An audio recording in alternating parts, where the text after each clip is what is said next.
বাংলাদেশে 2024 সালের 5 আগস্ট পরবর্তী একজন মহান আহ, আধ্যাত্মিক দার্শনিক নেতা বের হয়েছেন। তিনি নিজেকে এক এক সময় বয়ান দিয়েছেন, তিনি নেগেটিভ যদি তৈরি না করতেন তাহলে এতগুলো আহ, মানুষ এখানে আন্দোলন সংগ্রাম করতেন না এবং করতে পারতেন না। তো তিনি হচ্ছেন পিনাকি ভট্টাচার্য। এই পিনাকি ভট্টাচার্য গতকাল যে কাজটা করেছে, আমরা যখন সবাই ঘুমের মধ্যে ছিলাম, এই লোকটা ফ্রান্স থেকে আহ্বান করছে রাস্তায় নামার জন্য। কেন? যে 46 পদাতিক ডিভিশনের সেনাবাহিনীর একটা অংশ কু করতে যাচ্ছে। এই বয়ান দিয়ে সে আহ্বান করেছে এটাকে যে কোনোভাবে প্রতিহত করতে হবে। ছাত্র জনতা, মাদ্রাসার জনতা, বিশ্ববিদ্যালয়ের ছাত্র এবং ঘুমন্ত সকল মানুষ রাস্তায় বের হয়ে নেমে আসুন, তার আহ্বান ছিল এটা। যে কোনো সময় যমুনায় যেতে পারে, বঙ্গভবনে যেতে পারে। আচ্ছা ভাই, সেনাবাহিনী যদি ক্ষমতা নিত, তারা প্রথমেই সেটা নিত, এবং সেটা যেহেতু নেয় নাই, এখনও পর্যন্ত তারা মাঠে ময়দানে কাজ করছে, তাহলে এখনও পর্যন্ত সে ধরনের কোনো সম্ভাবনা নাই।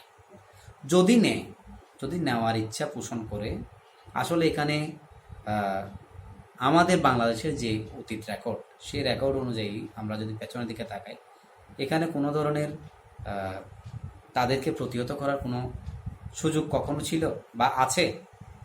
তাই গান পয়েন্টে কে কথা কতটুকু বলতে পারে, সেটা গান পয়েন্টে যারা অতীতে শিকার হয়েছে তারাই বুঝে। এখন ব্যাপারটা হচ্ছে এই যে সেনাবাহিনীর নিয়মিত যে টহল, তাদের জায়গা থেকে যে একটা নিয়মিত টহল থাকে, সেই টহলটা তারা হয়তোবা বের হয়েছে, সেটাকে কেন্দ্র করে একেবারে বিশাল তুলকালাম করে ফেলল। তো এই তুলকালামটা করে কয়জন মানুষ বের হতে পেরেছে বা বের হয়েছে তার ডাকে? এখন এই লোকটা নিজেকে আসলে কি মনে করছে? সে বাংলাদেশের প্রত্যেকটা দলের বর্তমান যারা রাজনীতিতে অবস্থান করছেন, প্রত্যেকটা দলের কি রাজনৈতিক দল মানে আধ্যাত্মিক নেতা বা দার্শনিক নেতা? তার চাইতে কম যোগ্যতা সম্পন্ন ব্যক্তি কি বিএনপির মতো দল, অন্যান্য দলের মতো দলে কি নেই? বা সে কি রাজনীতিবিদ? বা সে কখনো বাংলাদেশে থাকা অবস্থায়, তার ছাত্র অবস্থায় সেই ধরনের সক্রিয় রাজনীতিতে সে কখনো ছিল? এগুলো যদি বিশ্লেষণ করেন, সে তার ব্যাপারে একটা কথা আছে, কোনো একটা বাম সংগঠনে একটা তার কি পাওয়া যায়, সে ধরনের কোনো সক্রিয়তা নেই। তারপরও বিগত 5-6 বছর যাবৎ তার ব্যক্তিগত যে আকাঙ্ক্ষা ছিল, সেগুলোতে যখন বুড়ে বালি হলো, অবৈধভাবে পয়সা কামানোর যে রাস্তা, সেই রাস্তাটা যখন আওয়ামী লীগ সরকার বন্ধ করলো, ইন্ডিয়া হয়ে সে ফ্রান্সে গিয়ে ইচ্ছে মতো আওয়ামী বিরোধী বিদ্বেষ ছড়ানো থেকে শুরু করে যত ধরনের কথা বলা দরকার সে তার ভাষায় করেছে, এবং সেখান থেকে তার একটা বক্তকুল তৈরি হয়েছে, এবং এই বক্তকুলের মারফতে সে টাকা আর্ন করেছে। এটা হচ্ছে মূল পলিসি। এখন সেই পলিসির জায়গা থেকে আরেক পলিসিতে সে নিজেকে দাঁড় করাতে যাচ্ছে। সেটা হচ্ছে 2024 সালে যে আন্দোলন হয়েছে, সে আন্দোলনের অন্যতম আধ্যাত্মিক দার্শনিক নেতা হিসাবে তার নামটা যেন সেই জুলাই সনদ বলেন বা জুলাই ইতিহাস বলেন, এখানে একেবারে স্বর্ণাক করে লেখা থাকে। এটাই হচ্ছে এখন তার মূল একটা উদ্দেশ্য। তা না হলে সে নিজেকে এত বড় জায়গায়, অর্থাৎ খালেদা জিয়ার এবং শেখ হাসিনার জায়গায় নিজেকে বসানো বা তার চাইতে বেশি কিছু পাবার এই ধরনের প্রয়াস কেন তার ভিতরে তৈরি হয়েছে? এবং কথায় কথায় কিভাবে সে বলে যে আমরা নেগেটিভ না করলে এখানে আপনারা আন্দোলন কিভাবে করতেন, আন্দোলন হতো কিনা? সে অনেক সময় এটা বলেছে। তো তার নেগেটিভ দিয়ে কি অপোজিশন পার্টি 16 বছরের বিএনপি তাদের আন্দোলন সংগ্রাম করেছিল?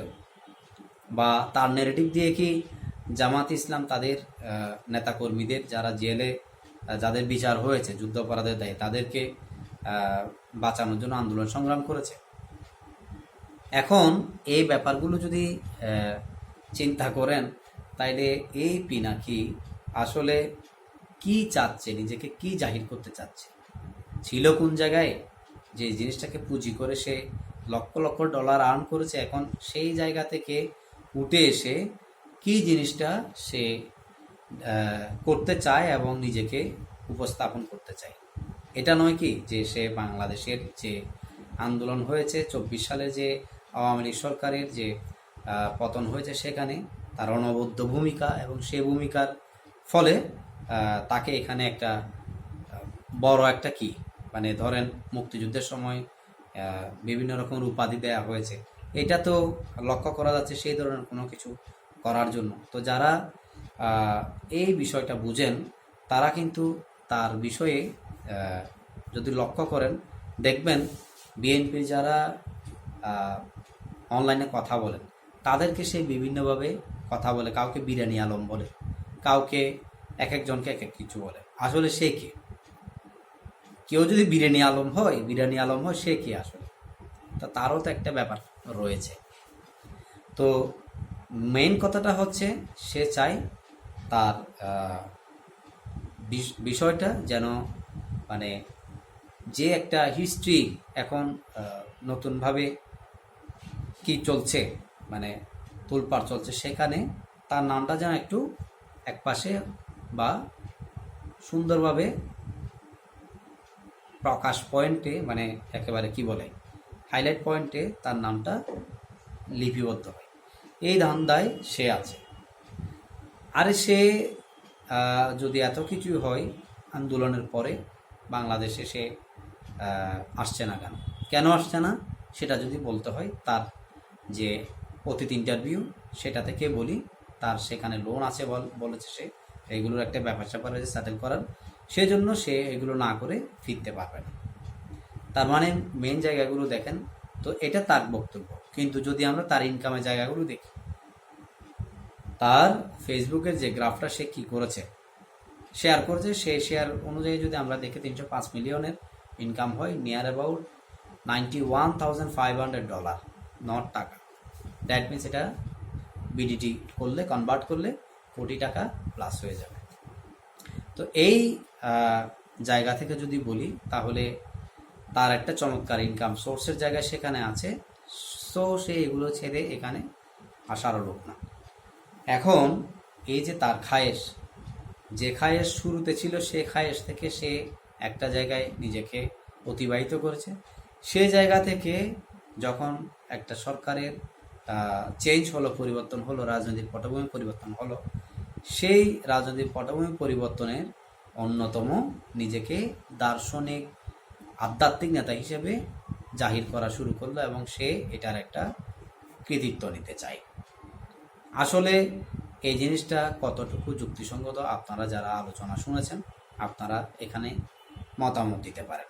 কারণ যারা আওয়ামী লীগের আমলে অপোজিশনে ছিল, তারা তাদের জায়গা থেকে 2015 সাল পর্যন্ত কন্টিনিউ অনেকগুলো ধারাবাহিক কি করে গেছে, তাদের কর্মসূচি চালিয়ে গেছে, এবং সেই সাথে একটা সময় জামাত তাদের যে কর্মসূচি এগুলো থেকে তাদেরকে গুটিয়ে নিতে বাধ্য হয়, এবং করতে সেখানে তাদের যে বিষয়গুলো, অর্থাৎ যুদ্ধাপরাধীর যে ব্যাপারগুলো, এইগুলোতে মানুষ যখন গণজাগরণের সাথে যোগ দিয়েছে, তখন আসলে ক্রিটিক্যাল হয়ে দাঁড়িয়েছে। এবং আপনারা জানেন যে নির্বাচনী ইস্তিহারের মধ্যে 2008-এর সেখানে দিনবদলের যে ইস্তিহার আওয়ামী লীগের, সেখানে যুদ্ধাপরাধীদের বিচার এই লেখাটা ছিল, এবং এই লেখাটা যেহেতু ছিল এবং নির্বাচনে তারা বিজয়ী করে, এটা জনগণের ম্যান্ডেট নিয়ে তারা যুদ্ধাপরাধীর বিচার প্রক্রিয়া করেছিল। সো সেই জায়গায় জনগণের একটা যেহেতু কি ছিল, আগ্রহ ছিল, এখানে তাদের কোণঠাসা অবস্থা তৈরি হয়েছে। কিন্তু বিএনপি লাস্ট পর্যন্ত ছিল, তারা তাদের যুগ্ম মহাসচিব রুহুল কবির রিজভী সাহেবকে একেবারে লাস্ট মোমেন্ট পর্যন্ত তাদের কোথায় পাওয়া যেত, কার্যালয়ে পাওয়া যেত, এবং অন্যান্য নেতাদেরকেও পাওয়া যেত। তো সেক্ষেত্রে পিনাকি কি কাজটা তখন করেছে, তাদের কোন কাজে তার পরামর্শ অনুযায়ী বিএনপি করেছে বা জামাত ইসলাম করেছে, নিজেকে সে আসলে কি ভাবছে। তো কথা হচ্ছে এই যে কি ছাগলের মাথা আর পিনাকির কথা যদি এই কথাটা বলি, তাহলে একটার সাথে আরেকটা মানে খুব সুন্দরভাবে এটার মিলন হয়। এই জন্য গতকাল রাতে তার যে আহ্বান, সে আহ্বানে মানুষ পাগলামি না করে মানুষ শান্তিতে দেশটাকে রেখেছে। তো আশা করছি আপনারা আপনাদের যে ব্যাপারগুলো, এগুলো পক্ষে বিপক্ষে অনেক কিছুই থাকে, বাট রাজনৈতিক দর্শনের জায়গা থেকে বাংলাদেশের যে যতগুলো দল আছে, এটা আওয়ামী বলয় বা বিএনপি বলয় বা তৃতীয় কোনো বলয়, যে বলয়ে হোক না কেন, প্রত্যেকটা বলয়ে যে প্রধানগণ আছেন, বিশেষ করে আওয়ামী লীগ এবং বিএনপির যে প্রধান শেখ হাসিনা এবং খালেদা জিয়া, তারা ডাকলে হয়তো এই ধরনের পরিস্থিতিতে বাংলাদেশের মানুষ আসবে, নামবে এবং তাদের প্রতি যে ভালোবাসা বা তাদের আলোচনা সমালোচনায় বিভিন্ন কিছুতে তাদের প্রতি মানুষের যে সম্পর্ক, সেই জায়গা থেকে মানুষ অনেক কিছু চিন্তা ভাবনা করে নামবে। বাট এই জায়গা থেকে যদি কোনো একটা ইউটিউবার, তার মিলিয়ন মিলিয়ন ফলোয়ার্স আছে, ফলোয়ার্স তো আপনারা বুস্ট করে নিতে পারেন, যেভাবে হোক তার হয়েছে আছে, তার এগুলো শুনে, তো এই শোনা দিয়ে যদি ডেলি 1 মিলিয়ন মানুষ তার নসিহত শুনে বিদায় যদি মনে করে সেখানে তার কথাই 2000 মানুষ রাস্তায় নামবে, এগুলো বোকামি ছাড়া আর কিছু না। সেই ধরনের যদি নামতো, এখানে ইসলামিক বক্তা যারা আছেন তাদের কথাই লক্ষ লক্ষ মানুষ নামতো এবং নায়ক নায়িকাদের কথাই লক্ষ লক্ষ মানুষ নামতো।